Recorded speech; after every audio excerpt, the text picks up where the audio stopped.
So, Kenzo, do you have any practical tips or tricks for someone who has just been diagnosed? Oh, that's me. There's a lot there. I think to soundboard or jump off what you've been saying, I think a big part of it is critically at the beginning, getting a team around you of people to support you, and obviously finding a good physiotherapist or someone who's going to help you with your rehab at the beginning, and like in the previous episode, take you on an education journey is really, really important to help you understand your condition.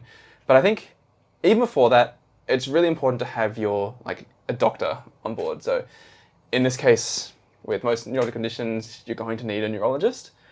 I know sometimes with the current political landscape of the world, institutions like medical institutions can be looked a bit down upon by certain groups. But truly from an evidence point of view and from what we've seen through clinical practice, having a neurological doctor on board to monitor your medical interventions through medications or any upcoming treatments, because there's always new research coming out for all sorts of diagnoses, really keeps you up to date on the cutting edge path and mitigating those physical side of things as much as possible to minimize your symptoms. Within that critical period. Especially within the critical window. Yeah. And also to monitor you as things go on, having that rapport built up front and really finding someone who can have these open discussions with, explore what is or isn't working for you. Say they recommend something like a certain medicine to treat a condition, you've read some side effects, it makes you worried or anxious about things.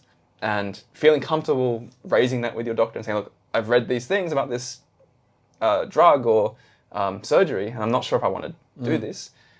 And not feeling like you're being judged or anything, being able to have a proper conversation with them is so important to then take that confidence with your journey with the condition over time, because things will and do change, especially with the neurodegenerative conditions that change going on. Yeah. It can be a bit of a time saver to have that investment up front from a personal point of view to then carry that rapport on. We mentioned that it can be very emotional, very heavy toll on your own mental state. Yeah.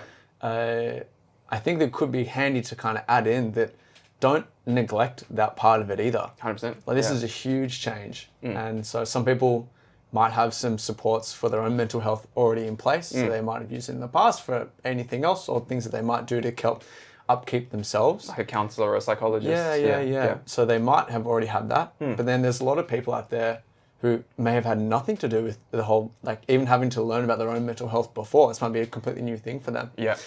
I think adding in a little bit about just seeing what's out there and being open to trying different options to help support yourself in not only just a physical way, but also in more of a mental and spiritual way. I completely agree. Could be really, really helpful too. Yeah, I know, I haven't delved into it too much myself, but I know people who have read into Stoicism and some different philosophies that really help to shift their mindset, find something that resonates with them.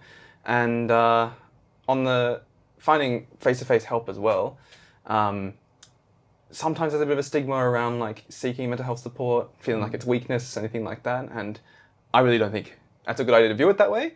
If anything, it's just like going to the gym, but for your mental health and trying to re-empower yourself. And so I completely agree. I think if you find that a big barrier to your well-being at the time, even more so than some of the physical stuff, is just how you're viewing the state of your life and how things might change in the future, getting that mental health support to then be the very first thing you do, then start getting into the physical things can be really valuable. Yeah. Giving yourself and everyone around you that time to process it, I think is really important, because it kind of gives you the chance to set the foundations for, a little bit more acceptance. 100%, yeah. And making everything in the future a little bit easier to implement. Yeah. So I often recommend talking to, if you are feeling kind of it's important to vent these feelings or discuss these feelings with your loved ones as well, so everyone knows how you're feeling about what's going on, and how you'd like to be best supported in the early days as well. Yeah. But that's it really is such a normal thing to have happen. Yeah, it's almost like a personal identity crisis. Yes, yeah. Except some people go through them because they want to make a change themselves. This is one where the world has given you a change and you are now forced to exactly go through this identity crisis, which is, It's really, really tough. Is there any ways that you could probably help someone kind of get over that big fear or like uncertainty barrier to start to actually be able to putting some things in place? Yeah, that's a huge point. I think the biggest thing that I see is a lot of that stems from a fear of the unknown.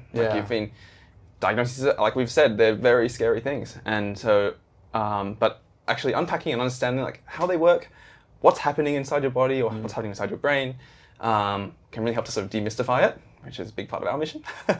And so number one, we try and have those conversations with your doctor, with your physio, whoever is helping with your rehab, but then also go home and look into some like online resources. To be frank, there is a lot of crap out there these days, and you don't want to be setting yourself up for sort of the opposite of success by reading a bunch of stuff that is promising false things or sending you on a trajectory that A, isn't evidence-based, or B, might even set you up for like getting worse, or just isn't tailored to your condition. And so I'd prioritize like evidence-based resources. So things like non-profit organizations who put out a lot of like research reviews about new topics relating to a condition, or try and simplifying the information around the condition, or resources like us, we're trying to demystify that kind of thing and explain things in simple to understand ways. But truly at the core of it, finding a better understanding, trying to unpack those questions that might be go around your brain of like, oh, why is this happening? What can I expect? What's going to be happening? X, Y, Z, and trying to find those answers. So you have a bit of a plan going forward. Social media can be a fantastic thing. Yeah. But it can also be quite the double-edged sword. Yeah. Yeah. And so what I've been struggling with recently is that while there's some amazingly positive content out there that really highlights all the things that we've talked about today, there is the darker side of it as well, which is people telling you their own version of events that is more negative. And so someone who's just newly diagnosed is stepping into this community, being almost led to believe by half of the community that this negative view is correct. Yes. Because they're using social media as a vent or a dump. And the sort of doom and gloom perspective. Yeah. And so it seems to really be coming to the surface a lot more. Yeah. And then there's so many people. That's the fantastic thing about social media. You can say whatever you want, but people have to remember that sometimes it can be coming from a place that is completely their own view, and not the part of the not part of the way that as a rehab practitioner is exactly what is the right approach for someone else to take. Yeah, it is very tricky because it's natural when people are going through that wave of emotions to try and seek out people who just get it, people who understand, who have shared that same lived experience. And of course, when people are all, as a group of people seeking that out, they're going to be sharing those feelings naturally. And I think venting is an important thing, but 100% agree. Like it can become a bit of a negative echo chamber sometimes, especially with social media. I think sometimes it's easy to forget that social media, especially some of the algorithms behind it, are designed and sort of foster off negative things like fear. What's get the most clicks is fear and anger.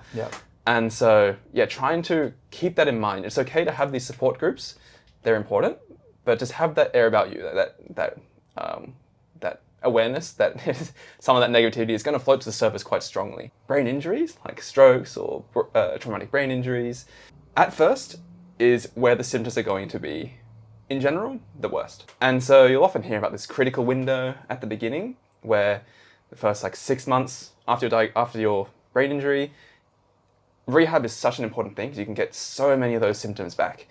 Even I've seen people who've lost the entire control of one side of their body, lost vision, can't lift their hand whatsoever, no muscles even flickering really, and legs, same story, nothing's happening. Put in a ton of hard yards, put in a lot of hard work in rehab with good support from their team, and then gradually it starts to come back. And on the flip side, I've unfortunately met a lot of people who have had injuries years in the past, didn't get any help or not very good help in that critical window. And it used to be the mindset of therapists as well, and the evidence that nothing could be done. It sort of is what it is at that point.